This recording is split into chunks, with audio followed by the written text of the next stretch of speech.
Kapan terakhir kali berubah? Bukan berubah jadi ngeselin kayak gini nih ya, cari-cari alasan untuk putus.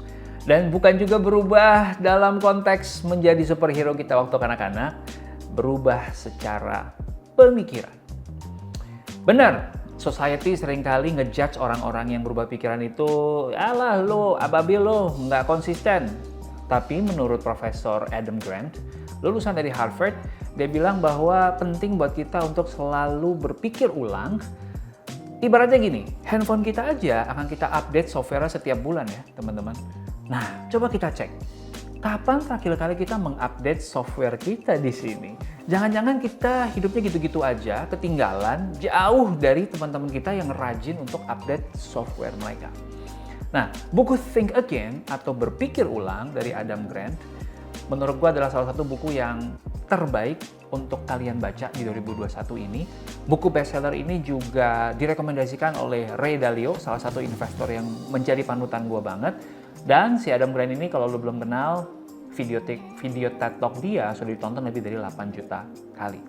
Di video ini kita akan ngebahas 5 hal, langsung aja teman-teman. Yang pertama adalah bagaimana caranya kita mengenali kekuatan dari berpikir ulang yang berdasarkan riset dan tentunya bukan sekedar ngemeng doang. Dan yang kedua, bagaimana caranya kita bisa berpikir kritis layaknya seorang saintis atau seorang ilmuwan. Yang ketiga, ada 3 kesalahan perilaku berpikir yang lo perlu tahu, jangan sampai lo terjebak. Yang keempat, gimana bisa mengenali overconfidence cycle dan mengatasinya dengan rethinking cycle karyanya Adam Grant. Dan yang kelima, seperti biasa gue akan kasih 3 contoh yang bisa langsung lo praktekin dari pengalaman gue pribadi supaya nggak cuma bacot-bacot doang. Let's deep dive into it.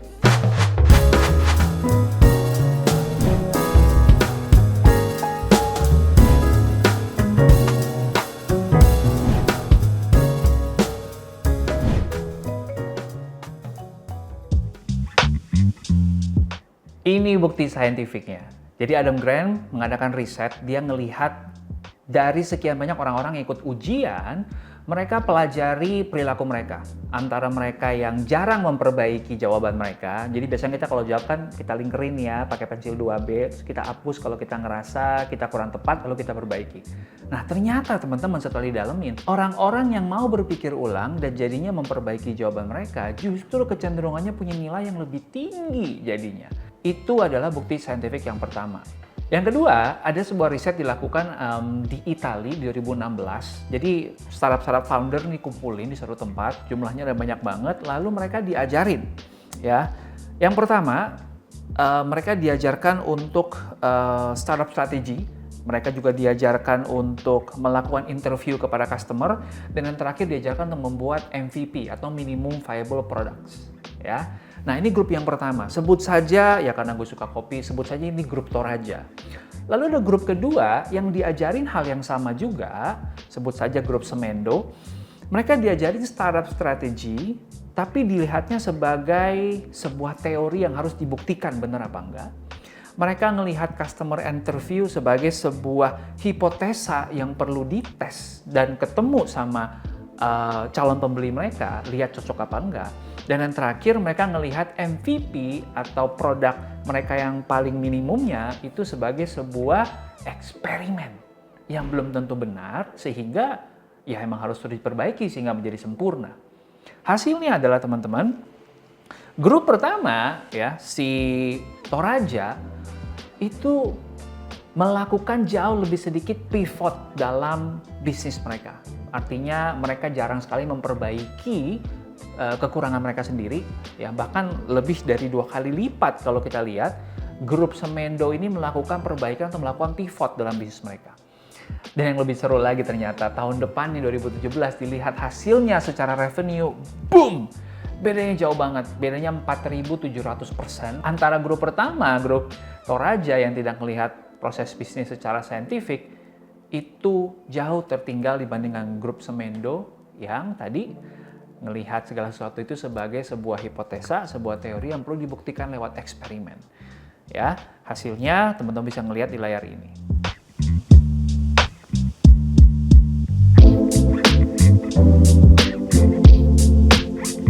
Ada satu quote yang gue suka banget, gue akan bacain dari buku ini. We learn more from people who challenge our thought than those who affirm our conclusions. Artinya apa? Kita belajar lebih banyak dari orang-orang yang men-challenge, menantang pemikiran kita daripada yang sekedar ya udah yain aja deh.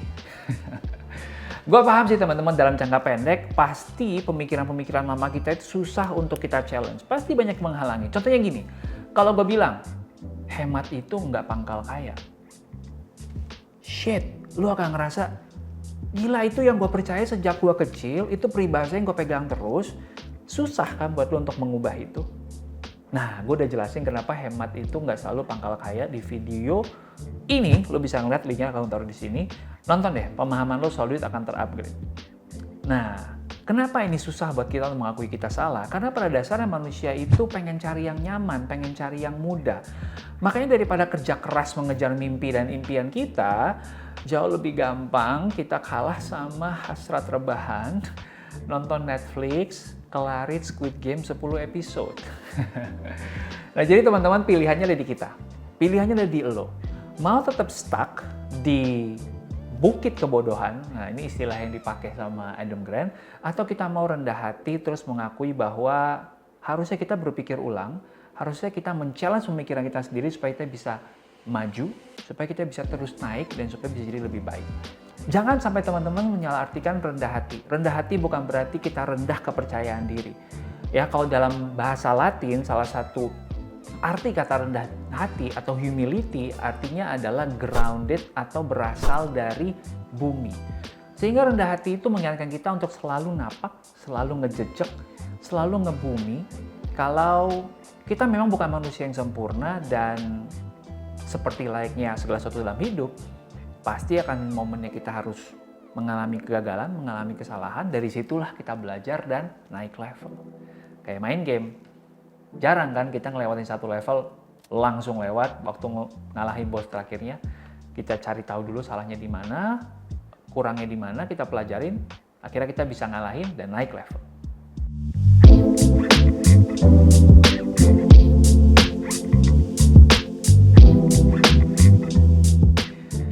Ada 3 kesalahan utama dalam berpikir yang bikin kita terjebak dalam overconfident cycle. Semakin kita sadar, semakin mudah buat kita untuk berlatih berpikir ulang. Yang pertama itu disebut dengan preaching. Khotbahin orang. Gini teman-teman, semakin sering kita mengkhotbahin sesuatu yang kita anggap benar, semakin kita ngerasa itu udah foolproof, udah 100% nggak bercacat. Padahal belum tentu. Contohnya gini, orang yang udah keluar-keluar kemana-mana, bikin seminar, bikin Instagram live, bercerita bahwa Bitcoin itu oke banget, kecenderungannya dia akan tutup kuping, tutup mata kepada berita-berita yang bilang kalau Bitcoin itu ada kekurangannya, Bitcoin itu ada cacatnya. Atau contoh lain teman-teman ingat, pemilu atau pilkada. Ya, semakin kita ngebela seorang tokoh, yaitu kayak kita lagi mengkhotbah, membuktikan bahwa dia benar, semakin kita nganggap dia sempurna. Jadinya ya banyak yang kita alami, ya kita belajar dengan cara yang berat bahwa semua orang itu punya kekurangan. Hasilnya ya kita tahu sendiri. Ya udahlah ya, gue nggak mau terlalu banyak ke politik. Tapi teman-teman jangan sampai terjebak di mode preaching atau mode khotbah ini. Mode kedua adalah prosecuting atau menghakimi. Contoh paling gampang adalah kalau kita udah di tengah-tengah sebuah tweet war nih, kita udah nganggap lawan kita itu salah dan kita itu benar, kita akan sibuk mencari-cari kesalahan orang tersebut gitu. Semua kita kumpulin membuktikan bahwa dia salah. Kita nggak akan lagi mencari kemungkinan bahwa jangan-jangan ada salah satu dari 5 poin dia yang benar. Nah, itu teman-teman yang disebut dengan prosecuting. Yang ketiga adalah politicking. Ini mode kita menjadi politisi ya. Seringkali kita punya kecenderungan karena kita mau diterima di sebuah tempat, diterima di sebuah lingkungan, diterima di sebuah pekerjaan, kita jadinya ya udah terima-terima aja apa yang diomongin sama bos kita, apa yang diomongin sama rekan kerja kita tanpa kita challenge, ya. Jadi teman-teman, jangan sampai keinginan kita untuk disukai sama orang bikin kita jadi nggak maju. Nah, 3 hal ini adalah yang memicu yang disebut dengan overconfident cycle. Overconfident cycle itu Kejadiannya kayak gini, kita terlalu pede, kita jadi cuap-cuap di sosmed. Dan karena sosmed rame, pasti ada aja orang yang mendukung kita kan, pasti ada aja orang yang setuju. Kita jadi ngerasa semakin tervalidasi, kita jadi ngerasa makin pede, makin sombong, dan akhirnya ya makin kuat opini kita, dan makin susah buat kita berpikir ulang. Nah, obat penawar dari overconfidence cycle ini adalah rethinking cycle, di mana kita menaruh sedikit rasa ragu yang sehat ya. Seperti gue tadi 90% benar ya. Sehingga gue punya curiosity atau punya rasa ingin tahu untuk ngecek lagi, untuk ngulik lagi, untuk ketemu sama orang-orang baru, orang-orang yang punya pengalaman yang berbeda. Makanya salah satu alasan gue bikin podcast 3 Days of Lunch karena itu. Nanti lu akan menemukan, oh iya ya, kayaknya case yang gue alami belum tentu applicable ke semua orang. Apa yang gue percaya kok bisa jadi di pengalaman dia berbeda ya. Orang-orang yang udah pernah ngelewatin lebih banyak hal dari gue ternyata punya experience yang berbeda. Ternyata pemikiran gue nggak selalu 100% benar. Nah, ini akan bikin lo punya kerendahan hati untuk belajar tapi juga tetap pede. So, kali berikutnya teman-teman ngerasa pede, aktifkanlah si rethinking cycle ini.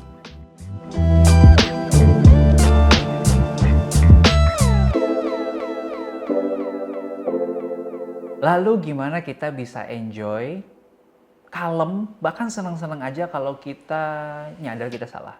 Yang pertama, menurut gua kita bisa belajar dari iklan sabun cuci. Ingat, kalau nggak ada noda, ya nggak belajar. Dan kita juga bisa belajar dari komika-komika yang bisa menertawakan kekurangan mereka. Itu yang pertama yang paling simpel. Kalau mereka aja bisa, masa kita nggak? Yang kedua, teman-teman, fokuslah ke rentang waktunya. Coba bandingkan deh, mendingan lo sadar sekarang kalau lo salah sehingga lo punya waktu untuk memperbaiki, atau lo diamin aja sampai akhirnya bom waktu ini meledak, lo nggak punya kesempatan lagi untuk memperbaiki, semuanya udah keburu telat dan akhirnya yang tersisa tinggal penyesalan. Ya. Nah, teman-teman yang mau belajar untuk menikmati berpikir ulang atau think again ini harus belajar juga berpikir kritis seperti layaknya seorang scientist. Modelnya kurang lebih seperti ini teman-teman, gue akan tampilkan ya. Seorang saintis atau ilmuwan menyadari bahwa opini, ide atau pendapat dia itu belum sama dengan fakta. Ya, opini, pendapat, ide dia itu harus diuji dengan data-data yang dia kumpulin, lalu dieksperimen dengan berbagai macam model, diuji ke audiens yang tepat dengan jumlah sampel yang mewakili populasi, lalu kalau hasilnya konsisten, baru bisa dibilang sebagai sebuah fakta. Ya, hipotesa itu bisa dibilang sebagai sebuah kebenaran. Dan bahkan ketika itu sudah mereka yakini hasilnya seperti itu, mereka tetap terbuka dengan hasil-hasil yang baru. Kalau ada orang yang mengambil hasil tes mereka, lalu diuji dengan audiens yang berbeda, diuji dengan yang berbeda, hasilnya berbeda, mereka harus mau mengupdate pemikiran mereka. Nah, ini yang menurut gua kita bisa belajar banget. Kalau beberapa tahun dari sekarang ada data baru yang membuktikan bahwa bagian dari riset mereka ada yang kurang tepat, atau ada data baru yang menunjukkan bahwa hasilnya bisa diperbaharui, maka dunia ilmiah itu akan mengupdate diri mereka. Makanya mereka senang untuk saling cek dan recheck jurnal satu sama lain. Nah, teman-teman cek deh obrolan antara Adam Grant dengan Daniel Kahneman, kedua saintis yang gokil banget. Nah, waktu Adam Grant tanya, "Hey bro, how do you react to flaws in research?" Bagaimana lu merespon ke kekurangan atau kesalahan lu dalam sebuah riset? Daniel Kahneman jawab gitu, "Gue sih happy-happy aja bro, wonderful. I get a chance to be less wrong." Gue punya kesempatan untuk sedikit lebih benar dan mengurangi kesalahan gue. Nah, teman-teman, gue juga jadi senang ngelihat bahwa apapun yang gue percaya ini seperti sebuah spektrum ya, garisnya antara 0 sampai 100. Jadi yang gue percaya itu mungkin sekitar di 90%. Jadi masih ada 10% kemungkinan gue kurang tepat, atau kemungkinan dengan perkembangan zaman ini akan berubah dan bergeser, dan ya gue harus memperbaharui diri gitu. Nah, jadi teman-teman, inilah yang ngejaga gue untuk tetap bisa rendah hati.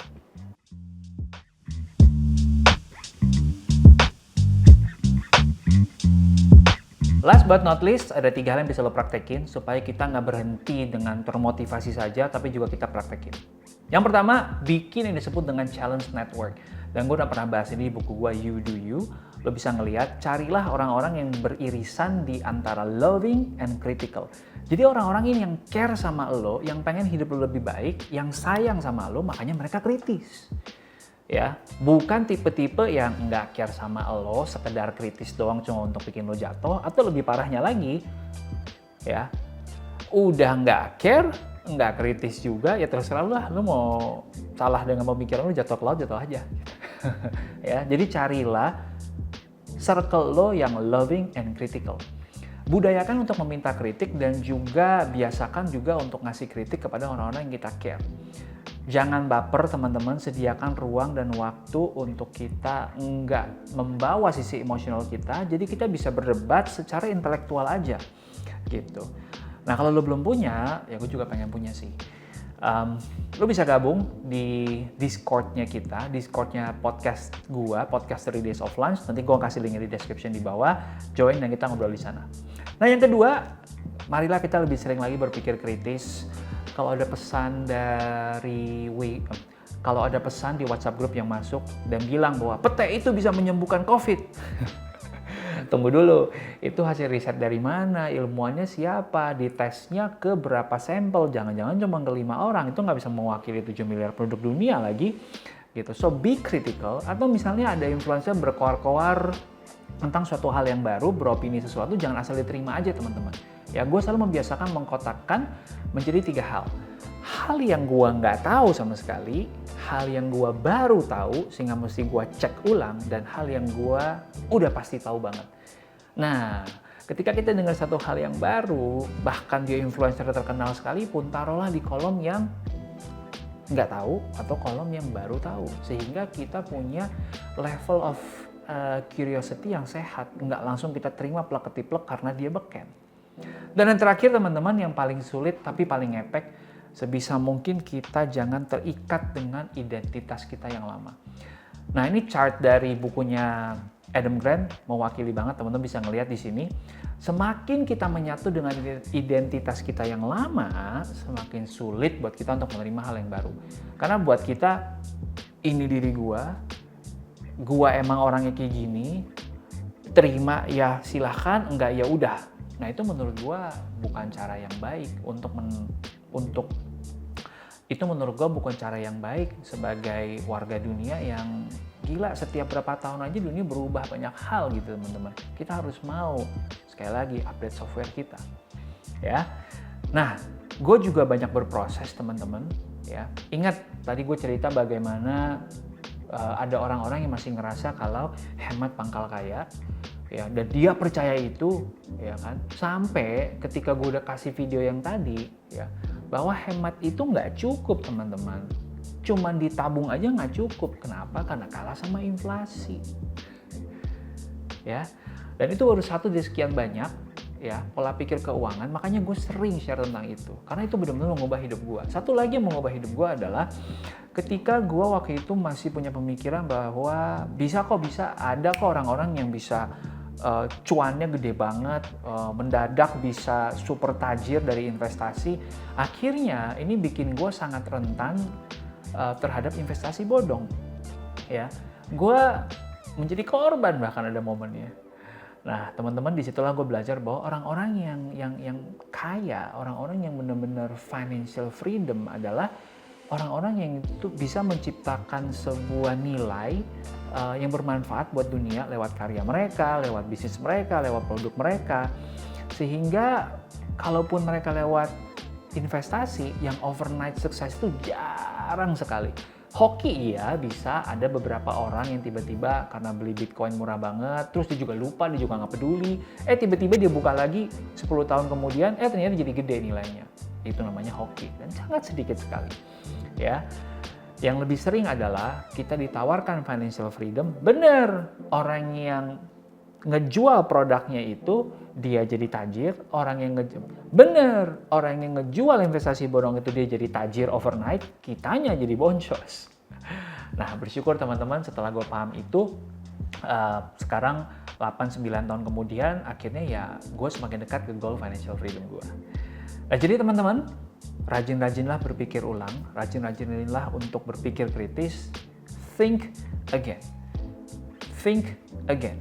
Sekali lagi, kalau lu dapat manfaat dari video ini, teman-teman bagikan ke keluarga lu, ke teman lu, ke pacar, ke pasangan, share ini di sosmed. Lu nggak tahu, bisa jadi ada satu orang yang emang butuh banget ngelihat ini, pemikirannya berubah, hidupnya berubah, ya. Dan kita sama-sama bisa menjadi orang yang berbagi hal-hal positif dalam hidup. Alright? So teman-teman stay tune teman-teman untuk episode berikutnya. Titip supportnya teman-teman. Stay tune teman-teman di channel ini. Titip supportnya buat teman-teman semua dengan nge-like, nge-share, dan juga subscribe, nyalain notifikasi supaya nggak ketinggalan episode berikutnya. Sampai ketemu di next episode dan salam produktif.